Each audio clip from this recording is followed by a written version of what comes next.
and welcome back. This is Frantz Kantor, cartoonist, illustrator, toon talker, and teacher, trainer, tinker, tailor, spy, all of these things and above. I've got a special drawing today. I'm going to draw a caricature on toned paper. This is me. This is also me, because today is a special occasion. It happens to be my birthday. Thank you very much. You don't need to say any more. We don't want to think about how old we are, do we? We just need to think about something to draw. So, very interesting topic I've got here today. I'm going to draw me as a kid, as a 5-year-old. So this is the picture that I'm working from, right? This is just to give you a little bit of a heads up. This is me and my sister, a little bit younger. This is me about this age. And that's me sitting on a pony. And so that's me and my sister and my mum. And, it's just something that I look at these pictures, right, and I think about what I was thinking about when I was a kid.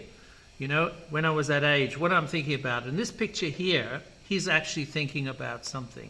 So I'm actually going to draw this and sort of psychoanalyze myself a little bit, work out what I'm thinking about. About that time, I had a beautiful dog, which was a Cocker Spaniel. So I would be thinking mainly about her. We had a very special connection. This whole thing came about when I bought this book a few years ago. So I've been thinking about this quite a lot. The introspection, right? Sort of, thinking about what you were thinking about when you're 5 or when you're 8. What's your thought patterns? What subjects were you thinking about? And if you could go back in time, what lessons could you teach yourself at 5 or 8? If you could speak to yourself back then, what would you say? This book's really interesting. It's by Kunkel, Mike Kunkel, and he's an animator, and he did this character, Hero Bear, and a kid. And it's kind of like, Mr. Watterson's comic, Calvin and Hobbes. So it's an imaginary hero bear, which is based on, his like toy polar bear that he has adventures with in his imagination. The thing that's this is a flip book, right? So if you could try to imagine this is how an animator does. Old school animator does his animation. That's pretty cool. But I was quite impressed by this. Remember your childhood and pass it on. In other words, try to reinvent yourself every day, based on your happy thoughts, your childhood memories, something that makes you happy when you're a child. Think about those thoughts. And especially now when we're facing such dire circumstances of lockdown and loneliness and things like that. I often think, every day I often think, what was I thinking when I was 5 years old? Well, let's have a look. Let's sort of analyze it. So I've actually picked a head. I'm looking at drawing a shape that, let me just go back into this a little bit. Sort of simple, right? So it's a kind of when you draw kids' heads or women's heads sometimes, you kind of focus on things that are cute.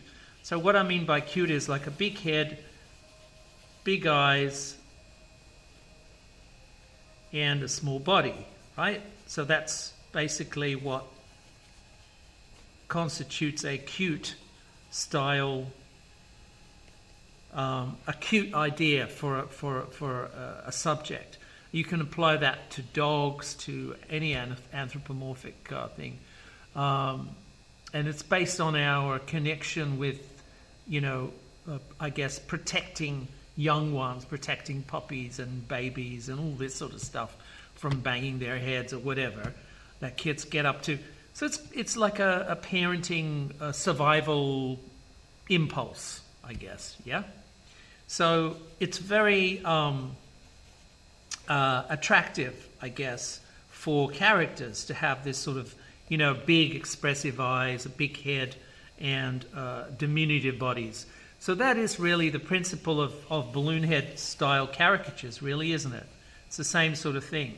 But for caricatures, it's like, you're trying to be recognizable in the fact that the heads are bigger, so you recognize who they are, and then the bodies are small enough so that you can get some story into the cartoon or into the illustration. So anyway, this is what I've been tackling with. We'll talk about the structure as we go, a little bit about lighting as well. We might talk about that too. So the lighting in the photograph is really nice studio light, which they used to do in the 60s. A little side light. They've got like it's kind of very dramatic for a little 5-year-old kid, actually. I mean, that doesn't, I don't know why, there's something going on in my head over here. So that it was sort of a standout piece. It's not your typical smiling kid shot, and I think it was charming because it was different. Anyway, the main light source is coming down to light the majority of the face from the right-hand side. So the shadows are going to be, favored towards the bottom left-hand side of the object, of the head in this case. It's kind of weird talking about your head as an object. Anyway, but the object of my head is going to be lit predominantly from the right-hand side. But there is a side light coming up, a rim light coming up from the bottom left or the left-hand side. It's a reflected light which breaks up the darkness of the shadow, so it's not so severe. And that gives the object a three-dimensional approach. Helping that three-dimensional approach will be working on toned paper. This is quite a nice warm grey from what is this, Strathmore, and very hard to get now, actually, because of the lockdown. It's hard to get these. So I don't know, we've only got a few pages left. We might have to switch to like a brown paper. These are in abundance, so that's quite a nice neutral tone. You can imagine the black pencil and the brown pencil and the white pencil taking quite well to that. So we might have to switch to that in a few days. We'll see. All right, so let's get into it. We're looking at this photograph, and there's no wrinkles or anything to contend with here. So there's no story of time that plays a factor in the illustrations, in the caricatures of young people, of kids. So if you just tuned in, I'm drawing myself as a kid. Why not? Just trying to see, different rules applied to the proportions of children when you're drawing children, cartoony, in a cartoony fashion. So I've got a very sort of simplified shape to play with, and I'm going to try to adhere to that and get a likeness. Of course, it's a bit, I'm not so fussed about the likeness because it's really the form and the mood that I'm trying to capture, because it is quite a nice moody picture, which is, I don't know, kudos to my mum for picking that, not a smiling picture of me. I wasn't a miserable kid. I did smile a lot. But I particularly like the feeling of this photograph. So I'm going to try and capture that essence, that mood, and talk a little bit about the drawing process and about growing up, and the things that influenced me, perhaps as a kid, that you might find also influence you. So let's try to get in there. Again, the area that we need to focus on, irrespective of how old the subject is, you have to think about this T-zone, this mask area. It's kind of like a Mexican mask, right? So you're looking at the eyes, the nose, and the mouth. So the relationship between these four elements are very, very important for the likeness, because that's the detail. That's the actual details that you need to, focus on and exaggerate and explore. Okay, so a lot of the exaggeration is already presented to you in the simplified shapes. So the simplification process is also very important. So even a kid, I can see that I've got these ears that are quite distinctively shaped. So it's nice to have this, ability to have light and shade already mapped out for you in a photograph. It's quite handy. Thank you very much. It's going to be fun. So just working, you can see I'm holding the pencil occasionally looser than I would normally in a more perpendicular fashion to get details and to press hard, obviously, and to get thick and thin lines. But for precision, you hold it, pretty much perpendicular to the paper. But to get looser and lighter effect, you just have a looser touch, a lighter touch on the pencil. Kind of hold it like a bow, like a violin bow. That's a good analogy that one of my students gave me. Thank you for that. I like the musical inference, because music and dance is part of art after all. Like, you think about gesture drawing, which is part of life drawing, and most helpful in quickly sketching up an idea to get the emotion or the energy or the action of a pose. So this line here represents the line of the reflection, because let's do it. So if you try to imagine hair in sections rather than individual hairs, right? So you've got these big section lines. This is a trope. This is a sort of a simplified version, a symbol of hair, if you will. But it helps us get over the problem of hair being so hairy, so hard to draw, so many lines and things. So you have some form of pattern to adhere to, some process. It gives you a good handle on a realistic approach to drawing hair, and also at the same time, makes it a little bit easier to tackle, because we get nervous with a lot of finicky little details. I am very, very impatient. I promise you that. And if I can do it, you can do it too. So, this is something that is part of the process, part of the drawing process itself, like to create enough energy so that you can get the job done. And that could be part of the process itself.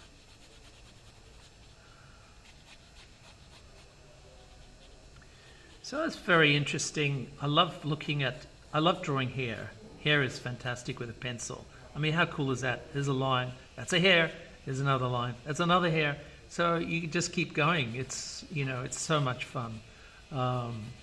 Animal fur too is brilliant. You can really feel the texture of the fur itself with a pencil. And when you're on a medium like this paper seems to be very, nice and responsive, which is good. Now I don't want to color in this too much because I'm coming in. I have darker hair, so I'm going to come in with a black pencil. But I'm just very conscious of getting some of these hair patterns in. Not exactly, but enough to sort of create a believable volume. Yeah, that's what I want to do. Cool.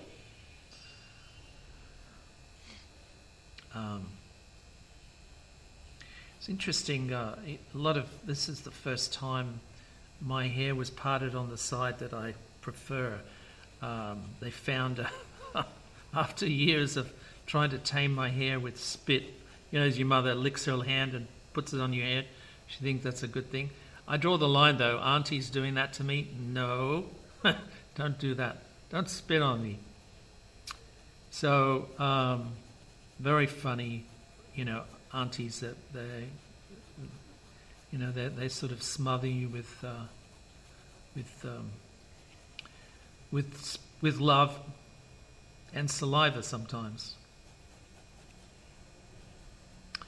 So I had a very interesting childhood for me, not for many people. It wasn't very I didn't have any real trauma except when I went to school. I didn't like school very much. I didn't get on with people. Teachers were all right, but other kids I just sort of didn't.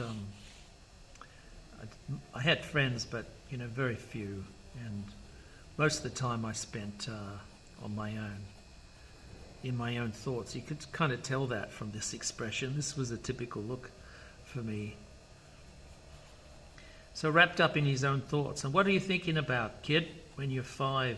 What are you thinking? What's in your mind, My mind is probably full of my dog, which I adored, and she adored me. And, we were quite happy spending most of our time alone together, going on little adventures in the house and in the woods, suburbs, the woods.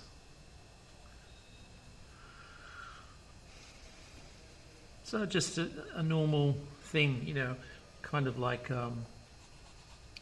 Hogarth Hughes from Iron Giant. That was like me. I had the red Converse sneakers, etc.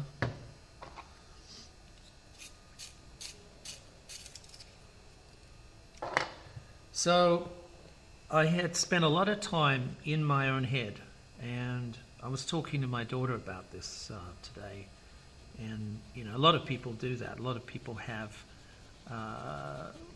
secret friends, I guess, invisible friends you spend time with in your head. Not in a spooky way. I'm not talking The Exorcist here. I'm talking, like nice people, nothing weird.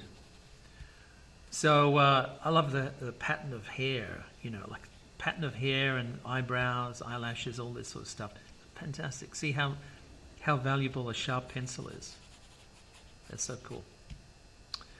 So I've got a tilted head, so I'm favouring that angle. So I need to make sure that the other elements are similarly directed. So let's see. I've kind of manipulated these shapes a little bit. So bear with me while I continue to find on the paper. Nothing in my head. It's all on the paper. So I've got I think there's a reflected light coming into the eye itself. Most of the eye, because, the gaze is down. So I think most of the lights are reflected up from, the environment, the backdrop or something that was reflected into the eyes itself. So it's got nice directions of eyelash, nice curve here, we've got that. We need to make sure that we match that. Remember, we're not working horizontal, we're working at an angle. But the brain has a tendency to correct angles that it finds in drawings. So you have to be careful of that. That's a sneaky thing. You'll find your head, your head's gradually straightening up. If you have a look at Botticelli's Venus, you'll see something really interesting with the eyes. They don't quite line up perfectly. So that's just a perfect example of how prevalent this process is. It wasn't intentionally drawn with a wonky eye. It was just accidentally drawn with a wonky eye. So, don't believe me? Have a look at it. Venus arising from the waves, famous painting by Sandro Botticelli. Love his work. Beautiful stuff. Very interesting man. Very interesting technique. Egg tempera on panel. interesting process, you know, very, very interesting process of painting, because it's all to do with the Tyndall optical effect, which is the changing color temperatures of the changing temperatures of color, the changes of color viewed through, you know, viscous mediums. In this case, the glazes that were put on top. So he knew that to get a pink flesh tone, actually underpainted green, which on the color wheel is the opposite. So it's a complementary color, and the Tyndall optical effect gave it the opposite color. So in order to make pinky, you know, living flesh, he created that technique, which was very interesting. Now, you'll notice here, I've got to be very careful. See the width, the diameter of this eye, I've got to match over here. So the best way to do that, I found, is to pretend, because they're quite close, the measurements of transferring one to the other are going to be quite safe without having a ruler. So, downcast eye over here. I think we're safe now. We can probably articulate that a little bit better around the iris. And the eye's quite dark in shadow, so I'm going to rely on mirroring, matching and mirroring the shape over here. Because I don't have a wonky eye, I have a perfectly matched eye, thank you very much, and that means it's pretty much going to be a mirror version. The left eye is going to be a mirror of the right. Same with the upper lids. There's a beautiful highlight which I love to catch on the upper lids, which right in the center, because the lids themselves have shine, like a texture. There's a little bit of a pinch coming in from the this area around the nose. There's a muscle there, actually some fat, which creates an interesting. Actually, what's happened here? If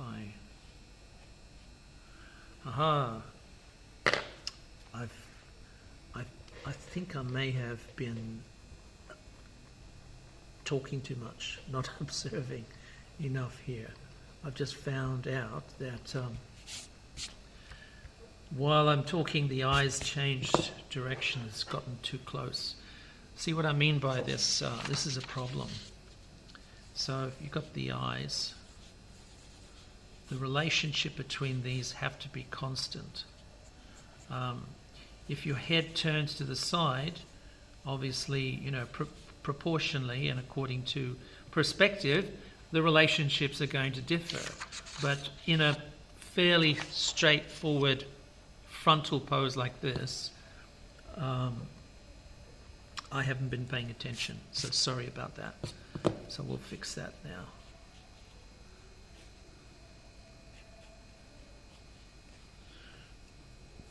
Okay. Again, keep the size right, put in the reflection, pupil. See, I'm lucky because it's, you know, I'm not pressing too hard on this to get the details in there yet. I will be pressing harder when I'm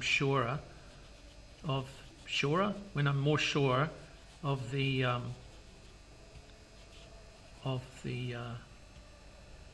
shapes. Actually, that should be out more. I'm kind of lost a little bit because of the shadows, but I can tell that I should be looking for more distance. That will work, I think. Let's try to. We'll know in a second.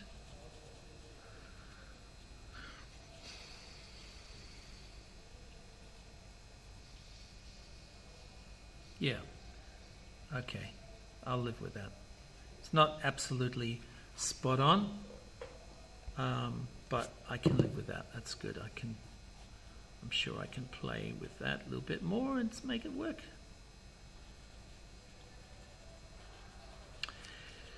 So this is what happens with, reading from photographs. You know, especially with the light and things like that. You think, you think you know it all, but you don't. So you have to think about what you're drawing and measure, constantly compare this with that, that line with this line. It's quite important to get the proportions under control.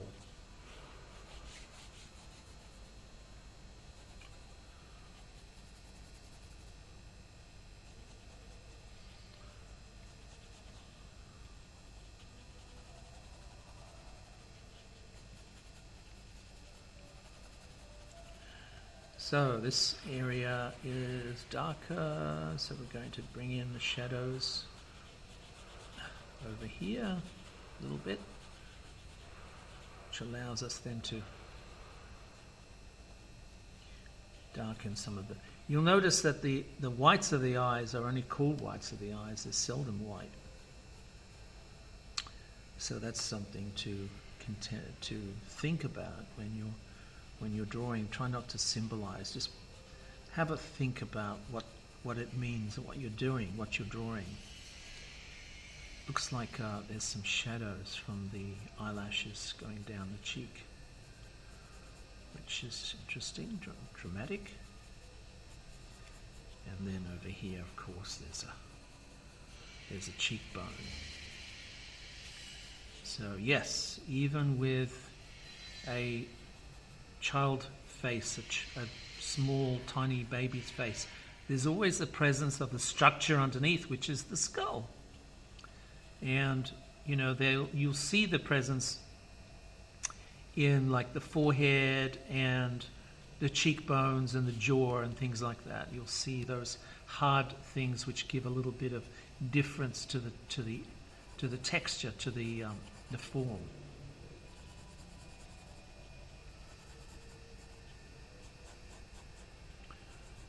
Okay, good. I might just go easy on the shadows a little bit here and there.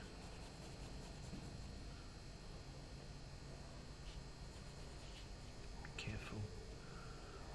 Don't go too much with the shadows.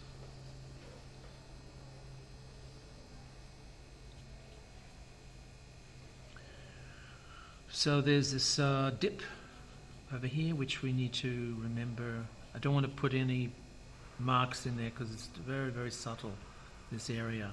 See, that's even too much. Be careful.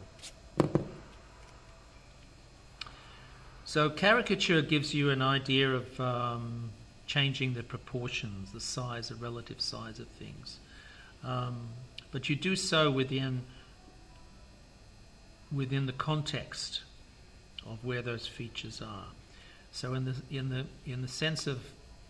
the case of working on the mouth, right, it's a caricature in terms of, how big or small to make the lips, or the upper lip and the bottom lip. And it comes from looking at the expression, reading the expression, because we're so good at reading human expressions, whether somebody is sad or pensive or, whatever. So I'm getting happier with this. You know what I might do? Got a secret weapon. I'm going to introduce you to a secret weapon.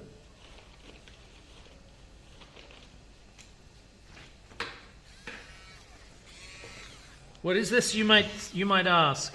Well, let's see if we can. It's an eraser. So let's see if we can bring back some of the paper. There.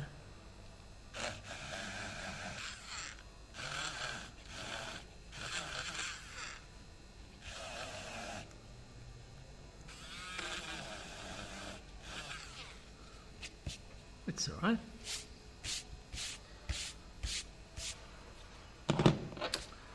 That was clever.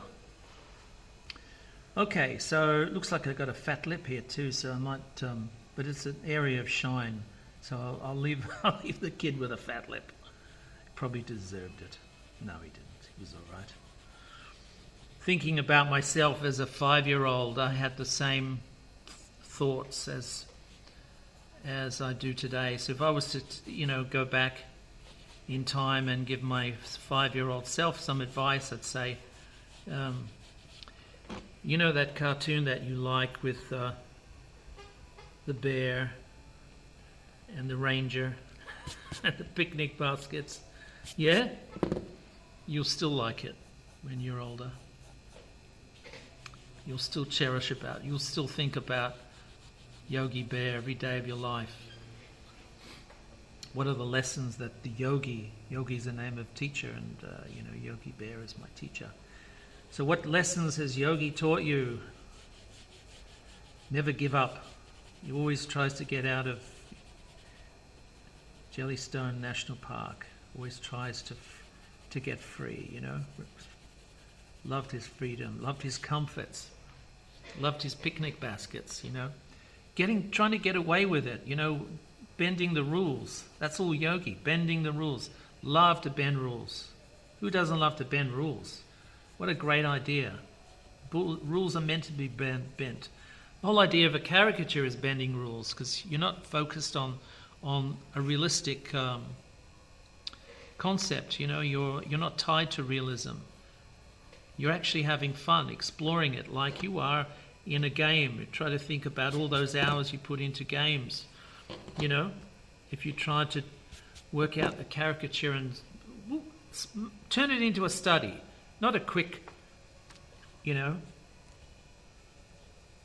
cartoon. Just go further, push it a little bit further into some form of concept, some study, into a study. We love to learn. Humans love to learn. And you can't learn faster or better by drawing.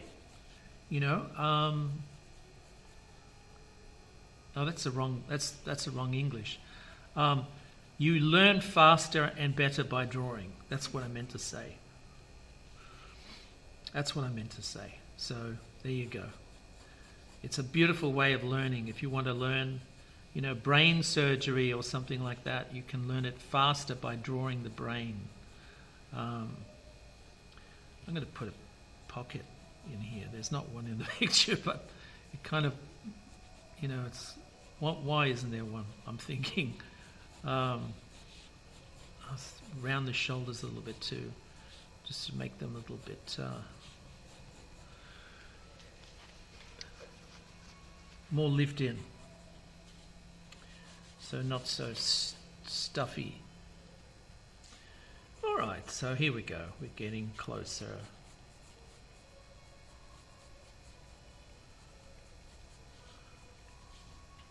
I've started using these ribbon effects for the names, because I think it's nice and decorative,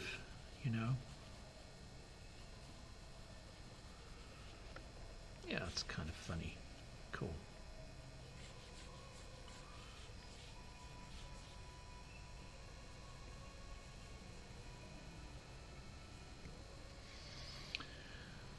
Right. Let's have a little bit of the... I'm going to work on... I've got a little thought bubble coming out, because, this is all about what I was thinking about as a 5-year-old. And most of the time, it would be, for sure, it would be about Midge, my dog, a cocker spaniel. As every boy had a dog growing up, or a cat. Cats are nice too, but dogs are particularly, attuned, I guess, to... I have to be careful with the expressions. See, cartoons are so powerful. Any deviant lines would sort of tend to indicate the opposite of what you intend. So it's best to sort of keep them open and glittery. That'll do. That's fine, I think.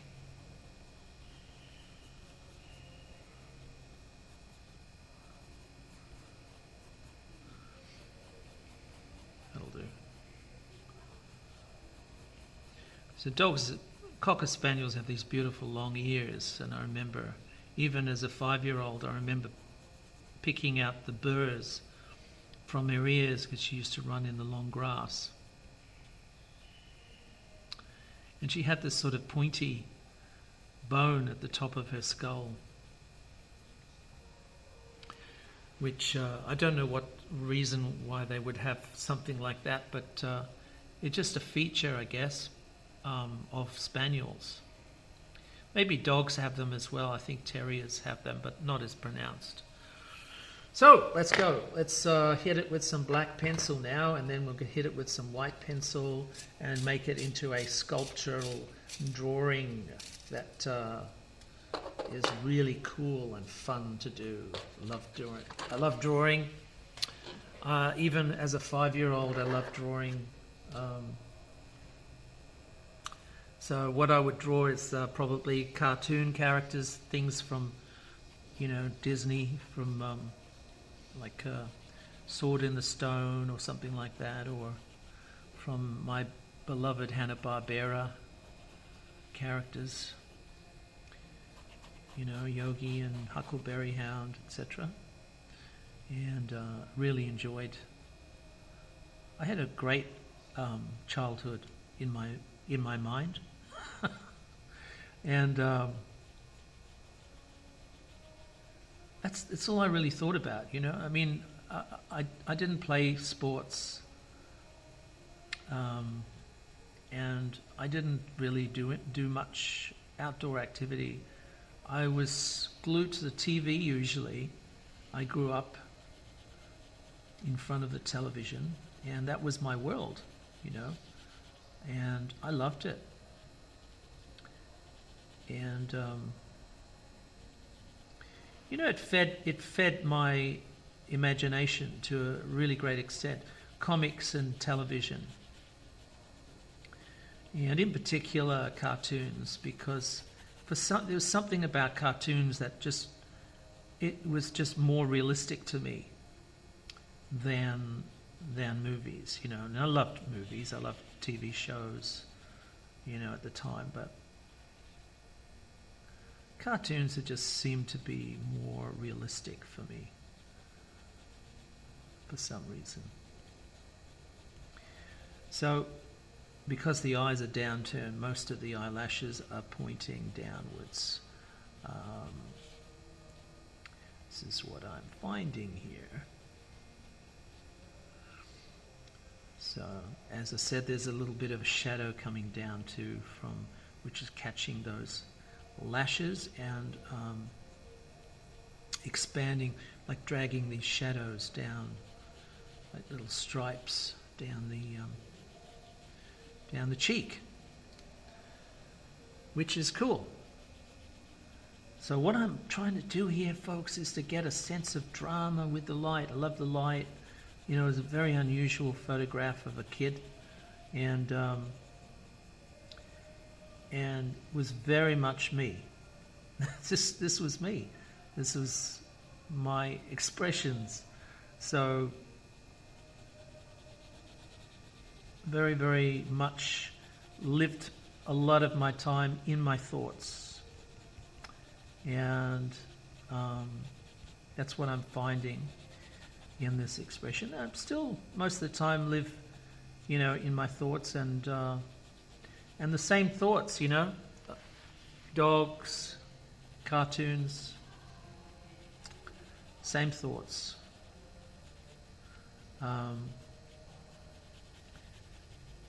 Haven't really changed much since my 5-year-old self. So that'd be one of the things I tell myself. It's like, all the stuff that you love, well, you'll still love it. It's still going to be an important part of you, and you're never going to grow up. And that's the thing. That's what I wanted to say today. That's what I wanted you all to hear, and all of you to think about. Don't grow up, guys. Don't grow up. And I would tell myself, don't grow up.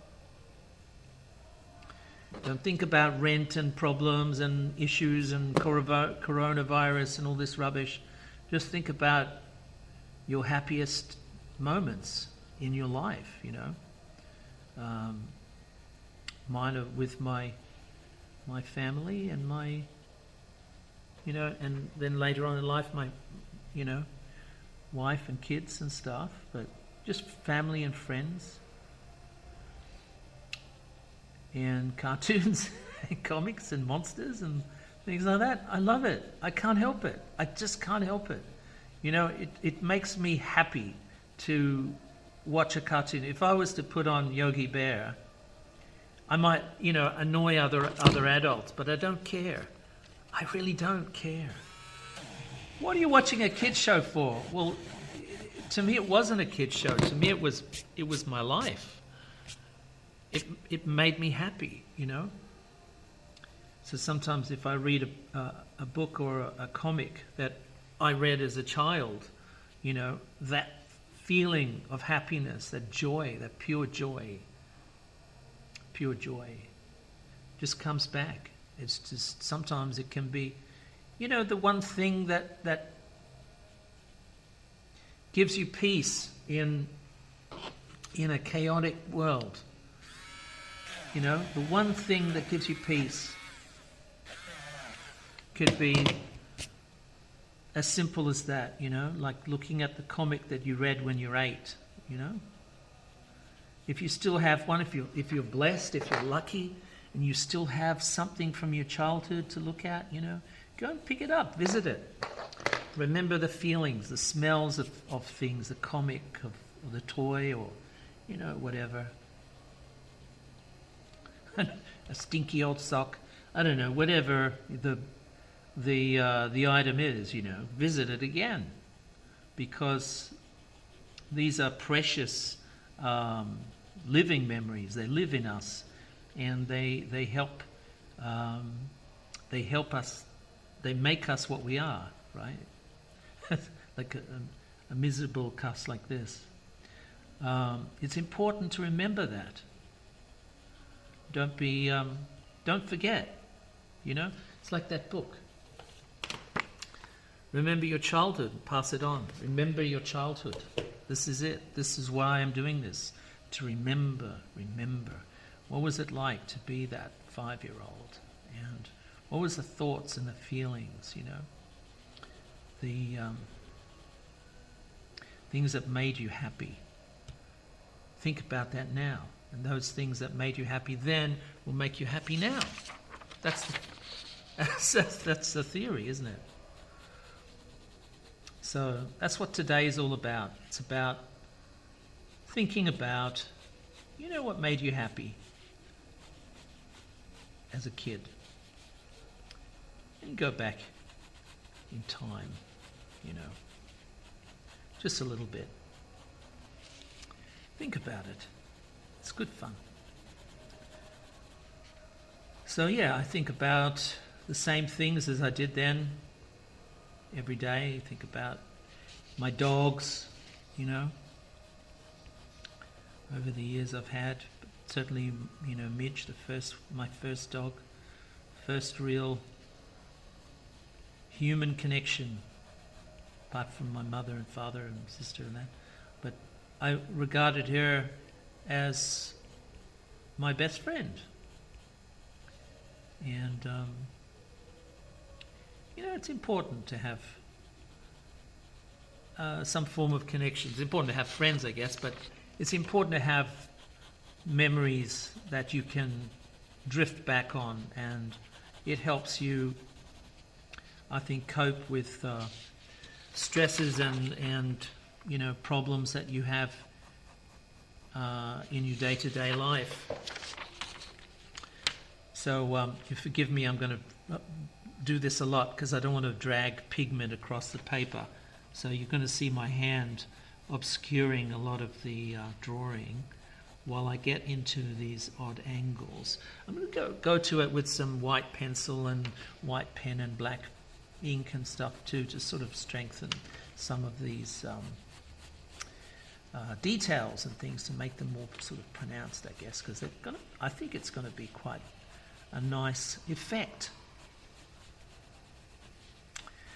So yeah, everything at the time when I was a kid, like everything fascinated me, I remember I got stung in the eye when I was younger, probably about 3 or 4, by a bee, because I was fascinated by, bees. I'd seen flies, and then, flies obviously move very quickly, so you can't really, blue bottles and things, you can't really see them that long. But bees kind of hung around. They stuck to flowers, they sort of hovered. And I got a bit close to one and got stung in the eye, nearly lost my eye.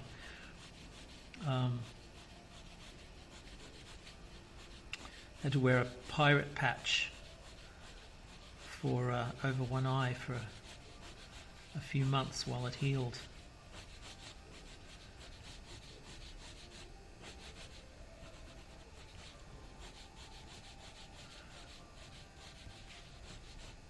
Didn't stop me looking closely at bees.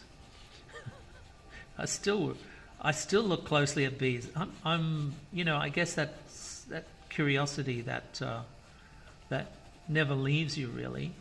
You always think about it, and when no one's looking, you'll have a closer look. That's it. When no one's looking, you are a kid. You are a kid. So this is for kids everywhere. The kid in all of us, eh? That's it. So today is a birthday for all the kids in us, that we celebrate our imagination, our sense of fun, our sense of making light of the situation,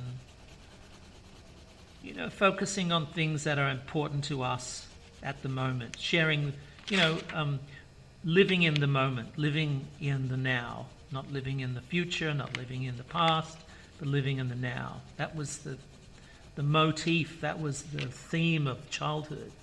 You never really thought about how things would end up. If you did, you'd never climb that tree. You'd never stand on that fence, So sometimes you have to sort of stretch your wings and fly. Even if you can't fly, at least the trying is important. This is part of our imagination, to stretch and to see what's over the hill, and etc. So you never know what you'll find. Kind of scary. This is sort of scary too, caricature. I don't know if I don't know how this pans out. It's a difficult thing, you know that face in the mirror, but do you know that face enough to draw it? And can you remember that expression? Things like that. It's a bit scary to a little bit on the unfamiliar side, a little bit unfamiliar.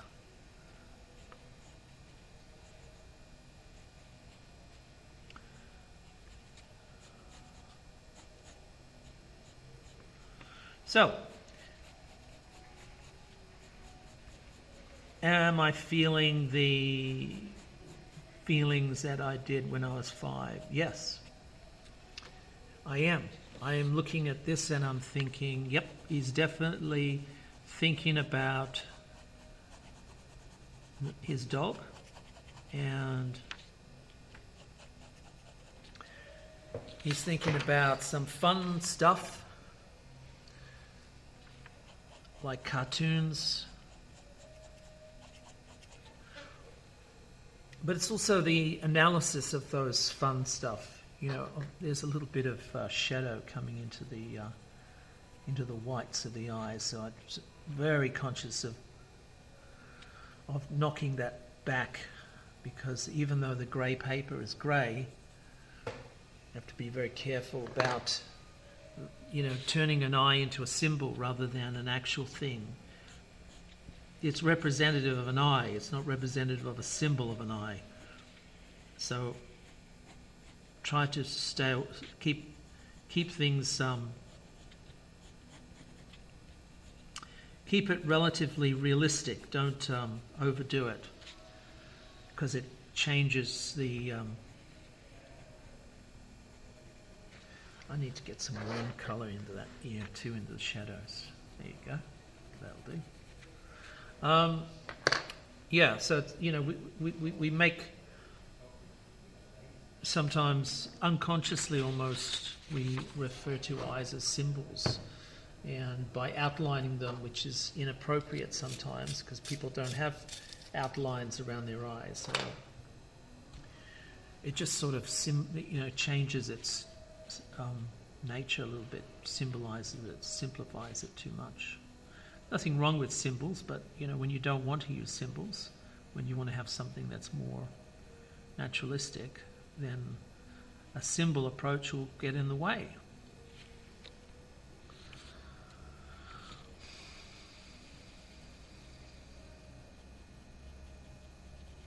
There's a lot of details in this. I think I've gone a bit crazy with the details. That's okay. We've got time to explore.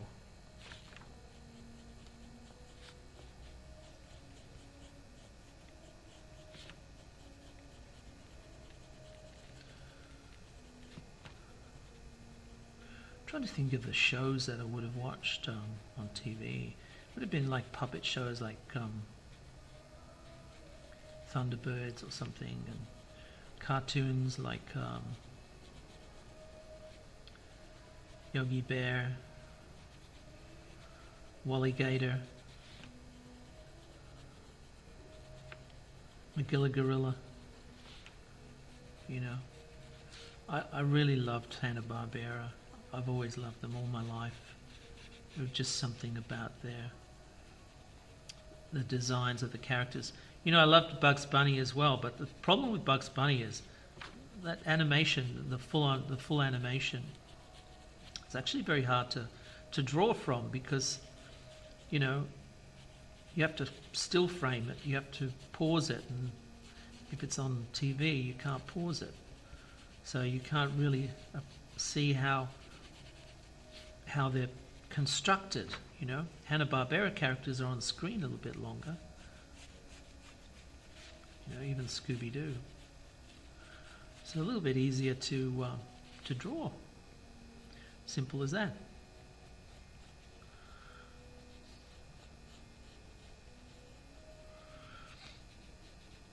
Comics, you try to draw comics as well, but they're always there's a lot of anatomy, a lot of skill involved in comics. There's not so much simplification as in cartoons.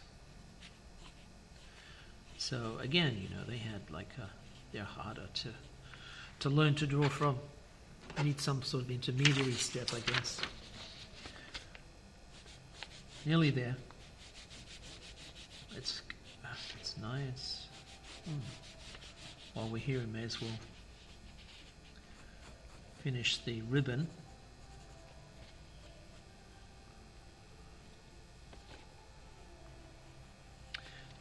Black pencil going over this is just adding more definite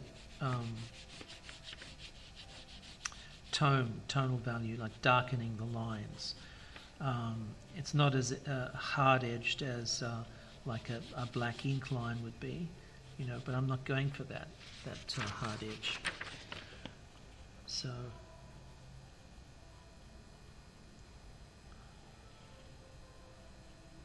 just a nice crisper effect. All right, let's see what we can do now. We've got a Posca marker. I'm going to try and put in a reflection, perhaps over here. Put that there, that there. See if we can maybe put a bit of shine over there, down there.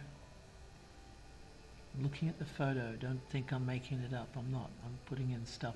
The values might be different, but it's usually all there.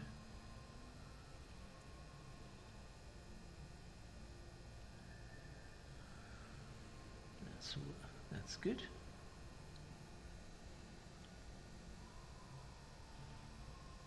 Yeah, might actually put in a small highlight into the hair itself from that angle. That would work. Might actually try that over on here. Just a little bit, not too much. I don't want to mirror the sides of the face too much, you know. So I'm looking, what am I doing here? I'm looking at the white spots in the reference and trying to get a sense of how light and things, how dark and light these things are. I am going to sort of blend a lot of this with a white pencil so you can get more of a sculptural effect, you know. Actually, it might bring in some shine into this area.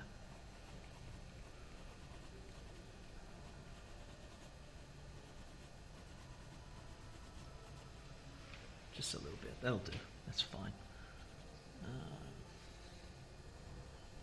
Again, look for opportunities to put in texture, shine, bits of shine in the skin, you know, to create a dramatic contrast of texture here and there.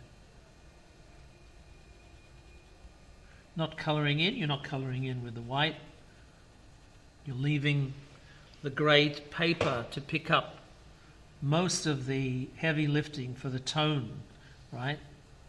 But you just want a little bit of help here and there. Just a little bit, just a touch. Yeah.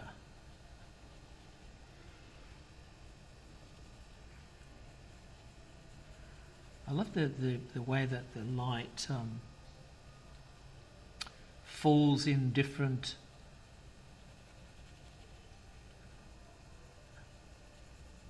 intensities, has different intensities on different parts of the face. You know, next to the shadow, it makes the shadow stand out. So it's a nice effect. I don't even know if this has a name. In the shadow, it's like the penumbra, which is the umbra and the penumbra, which is the differences in the reflected light coming in to break up the darkness of the shadow. It's a gradiated effect of shade. But in the light is a gradiated effect of light that seems to be sharper, noticeably sharper where the shadows are falling around the nose, etc.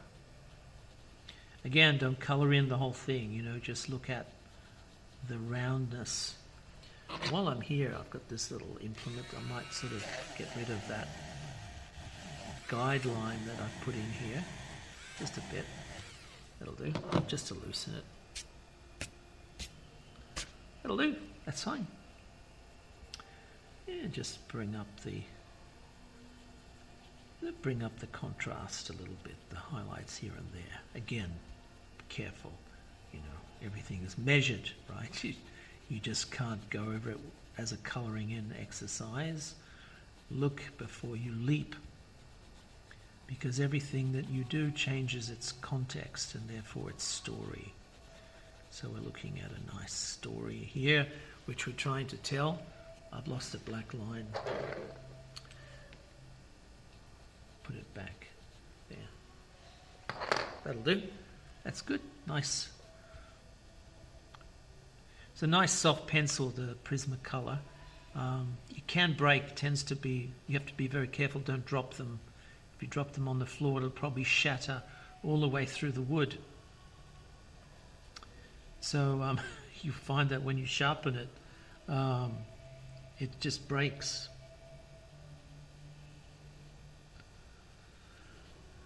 But if you look after them, you can get they'll do a good job for you, like they're doing here. I think the pencil's doing a nice job. It's a little bit. You can press harder to get a lighter effect, lighter highlight here and there on the lips. It's all good stuff to keep a variety of texture and tone. There's also a shine. Yeah, that looks like that will work. Over here, that looks like it'll work. Yeah, again, there's a little bit of elbow chin. I don't know what they're called, but they're sort of like that funny shape pattern inside the chin when you're thinking sometimes about it. My daughter, my eldest daughter, has this elbow chin. It just gets all squidgy, all sort of wrinkly. Usually denotes something like a contrary thought, right? Because it's to do with the lines around the mouth. They form in two ways, one by not talking and one by talking. These are lines around my mouth, because I look at them today, they're formed by not talking. Okay? Not talking, but thinking. And that's what this elbow wrinkle is that my eldest daughter has. It's a thinking wrinkle on the mouth.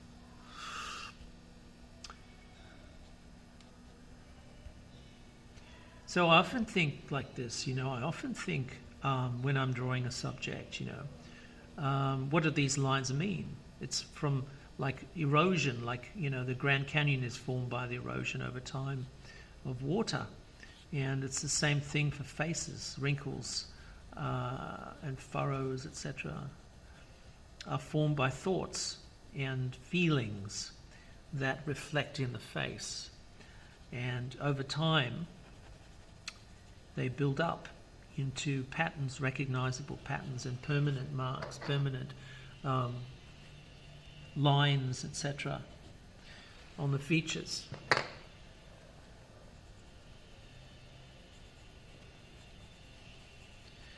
And I found this to be a really interesting concept. Not so much in portraits, because portraits I found, you're really under the pump to create a sense of believable, recognizable realism. And, caricatures, you're not under any pump. You're just, that's enough type of thing, Once you get a fairly good likeness, that's it. You don't need any more. Let's keep on keeping on here with some of these highlights. Be good. Oops. That didn't work out. Go back. Nice thing about these acrylic pens, they behave themselves quite nicely. So if you go a bit crazy with them, they're easy to repair by going back over them with a pencil or a brush.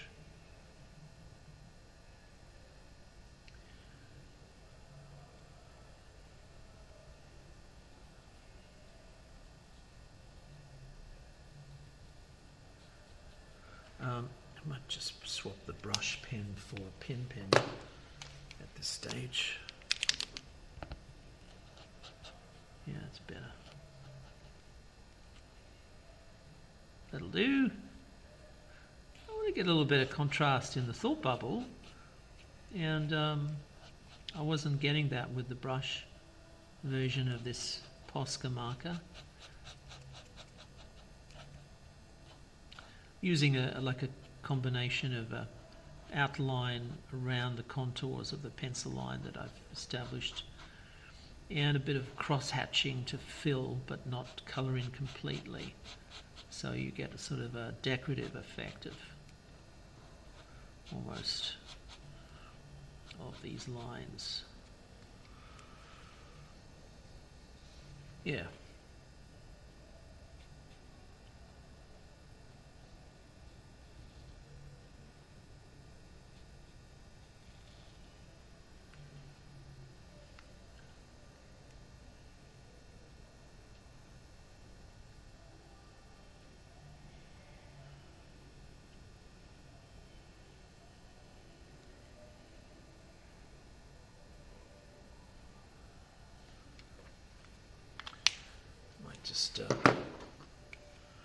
I'm enjoying this actually. This is quite an interesting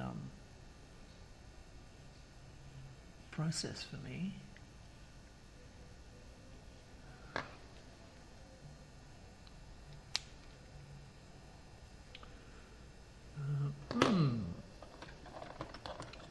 Let's get in here with a brush. Now, black brush, but I have to be careful because I don't want to undo a lot of the subtlety that I've established. So I have to be careful about the amount of outlining that I try with this. It can be very scary. I don't want to overdo it.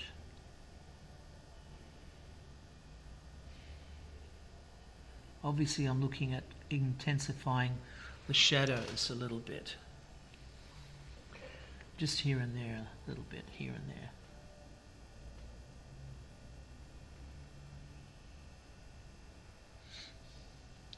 I'm not, should I go into the hair maybe a little bit? While I'm here, I'm just going to outline this background, just to have the figure pop out of the background a little bit, so that it gives it more of a contrast.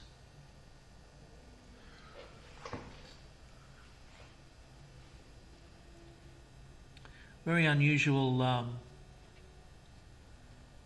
subject. Me.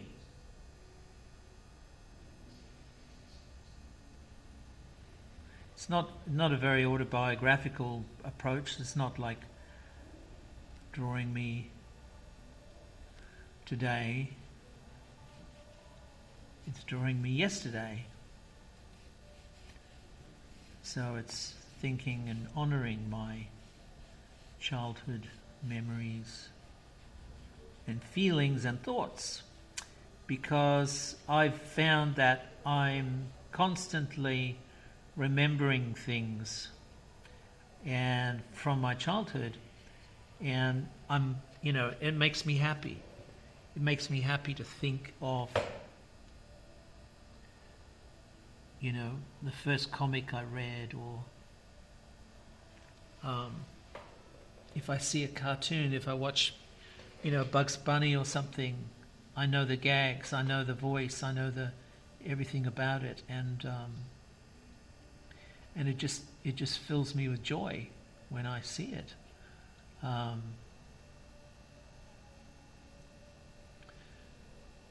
So childhood's a very precious time. It's full of happy thoughts, warmth, and family.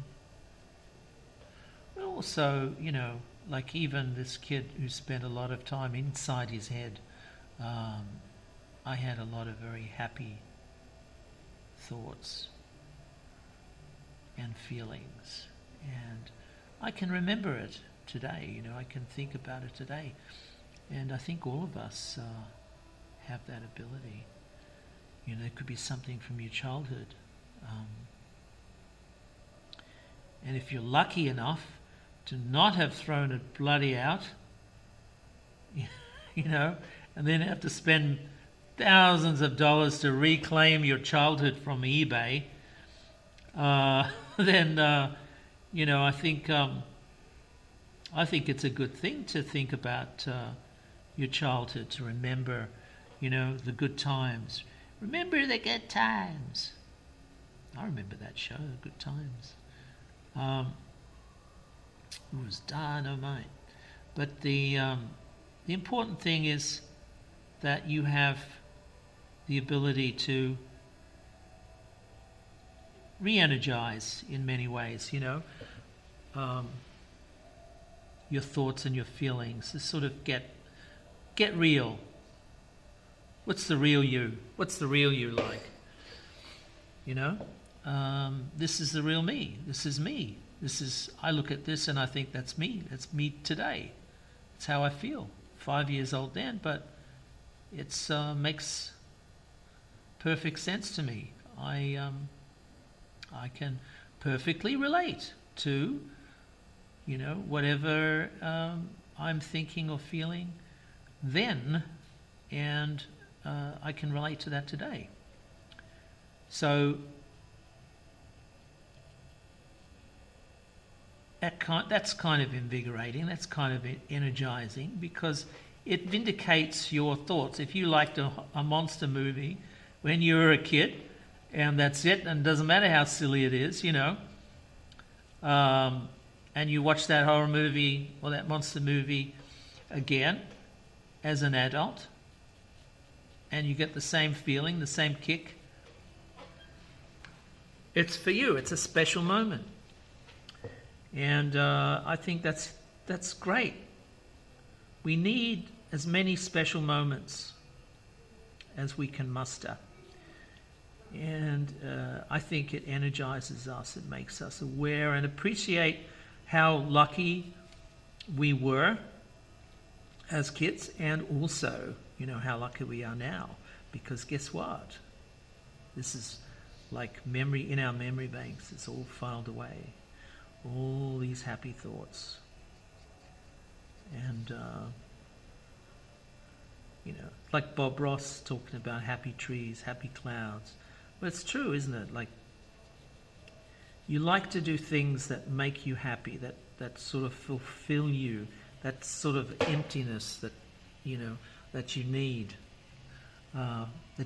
filling or replenishing, like a thirst, like you want some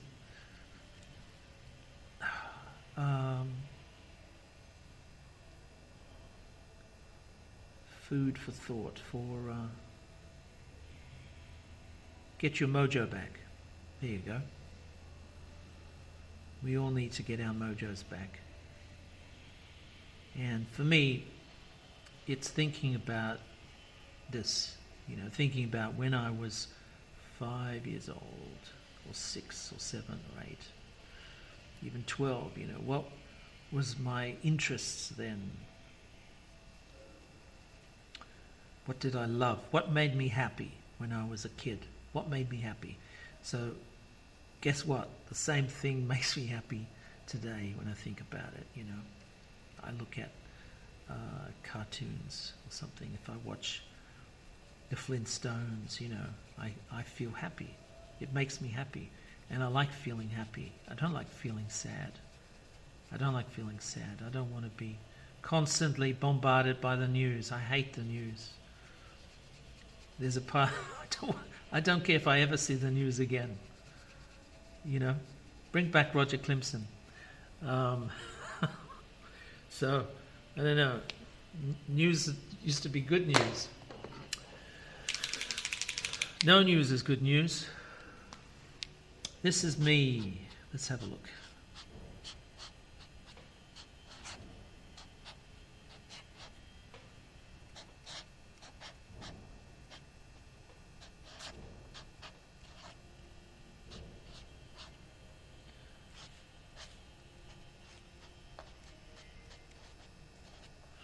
Yay! You know what? I've lost a bit of the subtlety around my dog's ears here, so I'm going to put some of that back in there. That'll do. I think that's fine. How are we going for the... Maybe build up some more contrast here. My eyes are very dark. It's a chocolate colour. Yeah. All right, that'll do. That's fine. Happy with that. All right, this is Frantz Kantor, and this is Frantz Kantor, and I will catch you on the flip side. Bye-bye.